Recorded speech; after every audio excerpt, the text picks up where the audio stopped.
Hello, my name is Sarah and welcome to my channel. If this is your first time here, I am a nurse, soon to be mother of 5. We homeschool and dabble in beginnings of homesteading. We focus on natural living.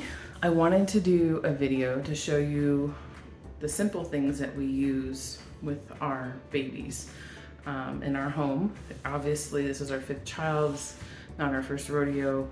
And with every single child, I feel like we've nixed things on our must-have list, and this is kind of what we're down to at this point.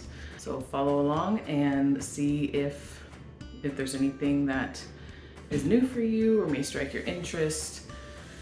But this is the bare basics of what me and my husband feel that we need for our baby. So when I had my first child, she'll be 11 at the end of this month, the new mom stuff, the advertisements, everybody in your ear telling you you need this, that, and the other. I had so much stuff in such a little house, and it was very unnecessary. So let's start with the big ticket items. We don't use a crib or bassinet right off the bat. We do have a pack and play that we can use if we feel the need. It does have that little newborn top, and then it goes into the bigger pack and play. We generally use that when they are older. In the beginning, we do like to co-sleep because I breastfeed, and it's just a lot easier for us. It's what works really well for me and my family. I know that's very controversial for a lot of people, but I have done it. I didn't do it for my first because I listened to everybody else. But for the last 3 children, I've done it. No issues. And it's just, I feel like it's very necessary for me to have that closeness, that bonding, and that extra sleep with just having the baby right there. So we don't need the bassinet, we don't need the crib, that kind of stuff in the beginning. Now, other big ticket items that obviously everybody's going to need: car seat. With my first, I did use a newborn car seat. She outgrew it very fast, and I didn't like lugging it around. So the last 3, we have not used that. We have used just like the 4-in-1 or whatever convertible car seat there is. However, with this one, we were gifted a newborn car seat, so we will be doing that. But otherwise, we would just be doing a convertible car seat because I baby wear. And what that means is I use wraps or soft structured carriers or ring slings with the baby attached to my body and go about my day. Let me show you what those are. So some of my favorite things is the ring sling. It's where it kind of drapes across you like this and you have your baby here. This is a hand woven ring sling. You can also use it for belly lifting and binding and stuff. It's really a versatile product. So I do love this. This one is, I think it's made with silk, so it's very strong, has strong fibers. I do have a 100% cotton one that has a lot more give.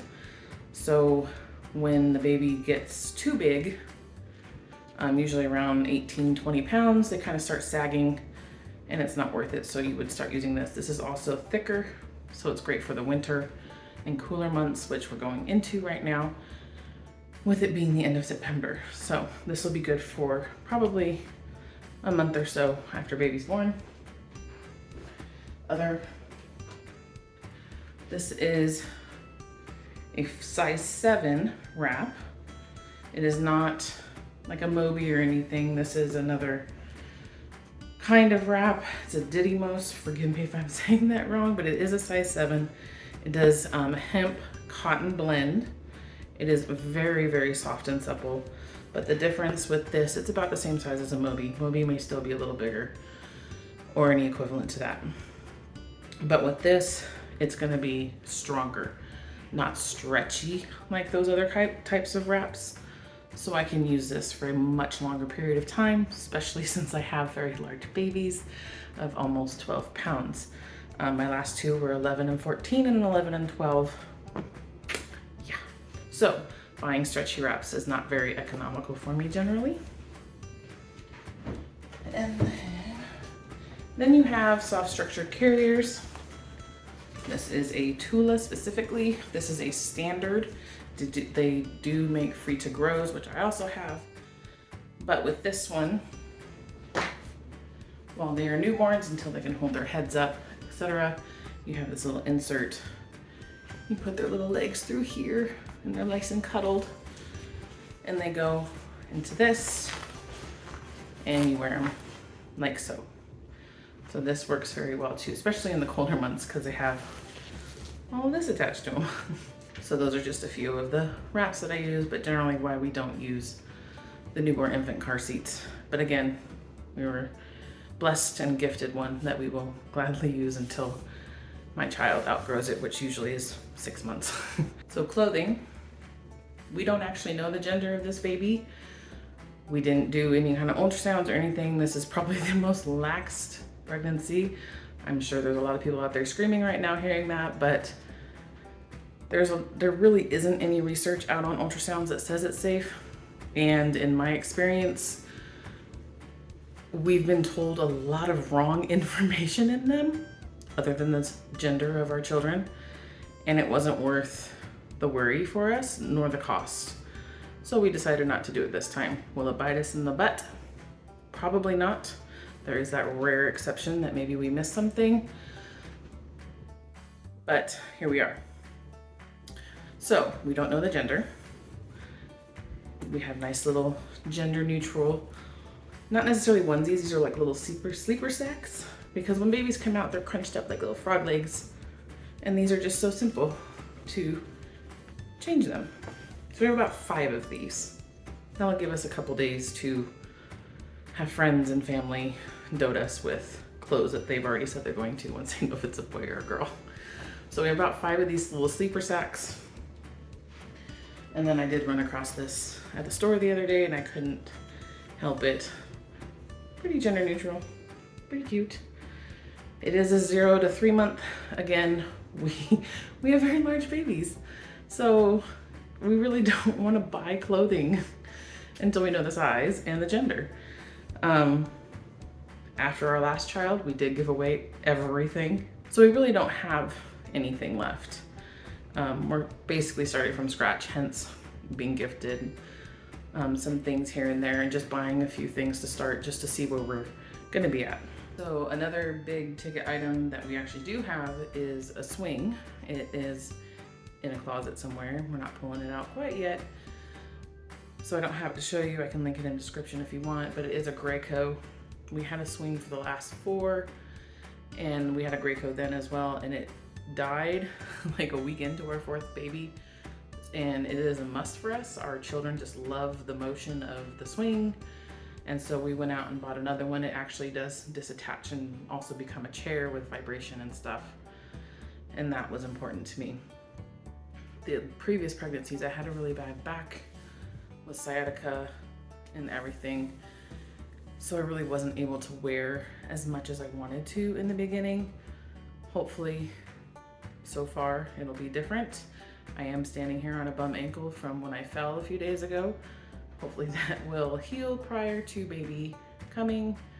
I am having to take some breaks in between this video just to elevate. We do have blankets still.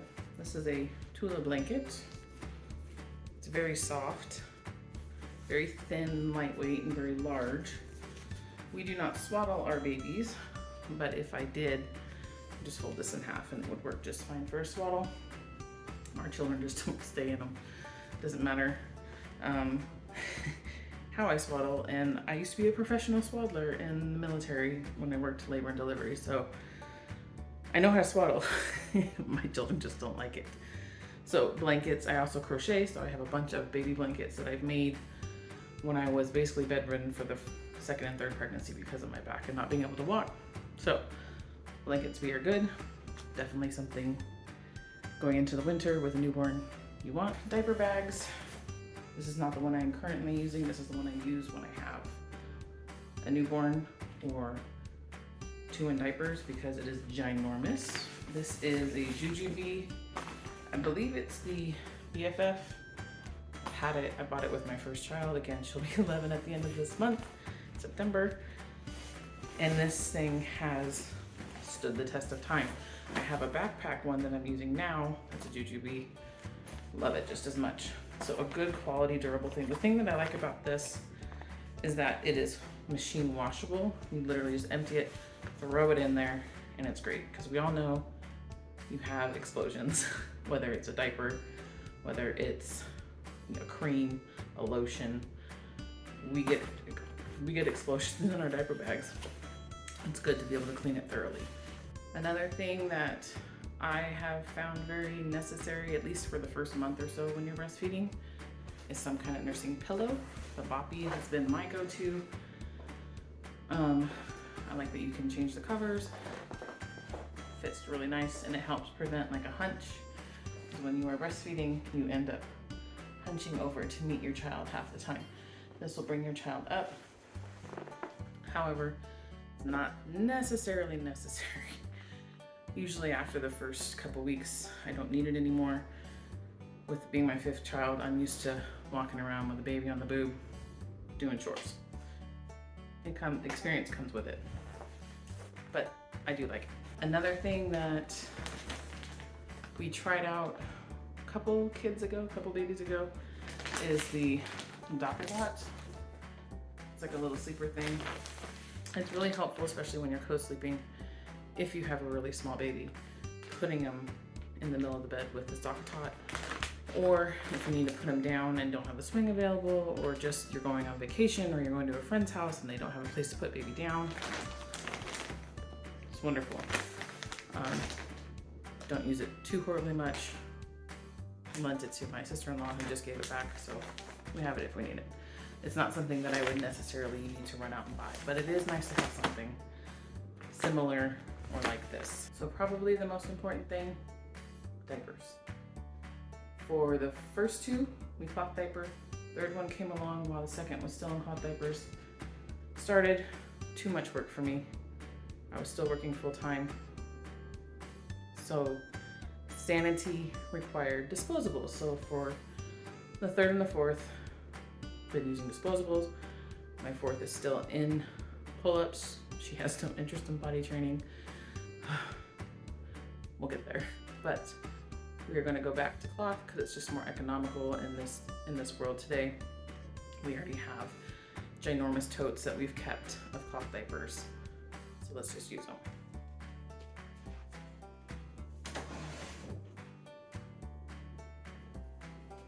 In the other video, I think I showed cloth diapers. These are workhorses, greenmountaindiapers.com.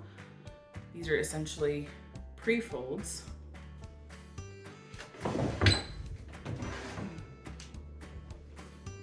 So the old style of diapers, pre-folds, where you would do this. You basically would fold them, put them up, and safety pin the sides. Obviously a lot prettier than this. And put like a really big plastic cover on. I use these burp cloths now. Okay, so they came out with these. Basically same thing, same material. Got like an all-in-one type thing going on. This is a small, so they come in different sizes. And then you have a little snappy that goes on here. This is the newborn size, small size. Probably won't be using these with our babies. Like I said, big babies. Probably using mostly these. Little cute covers that go over them. And Velcro.